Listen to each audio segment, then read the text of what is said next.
You mentioned your truthing Okay. cards. They've Yeah, go sparked ahead. important discussions in the workplace, in public places, at the dinner table.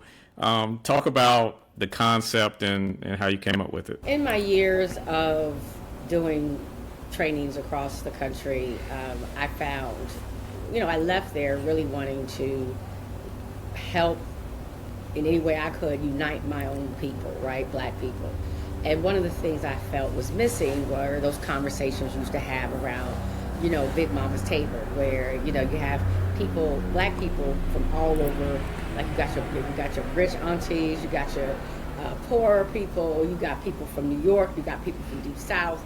I think there's this great diversity, but your family and you get together and you get to hear different perspectives. And I feel like now, because of social media, we don't talk like we used to talk. And we talk about real stuff more than what's happening with P. Diddy or whatever. Like, talk about real issues within the community. That's how I grew up. And it was a big deal to, like, to graduate from the children's table and to be able to participate in the grown folks conversation. And I really loved the questions that, the questions we have where, you sit around with your friends and you ask each other questions. But I thought they were all relationship based. It's like love and sex is the hot thing, or they were nothing specifically for our people. So some to me just were not relevant to our community.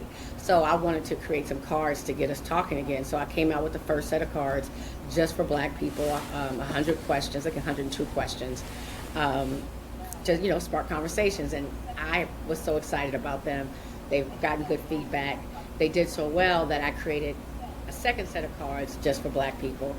And even that reaction, you talk about DEI, how many people became upset with me because they're like, what do you mean they're just for black people? I'm like, they're just for black people. Like, they're relevant to our community. People aren't used to things being just for us. Like, that was offensive. The third set is for all people. It is a box of questions where you can evaluate and test out and consider your biases, your blind spots,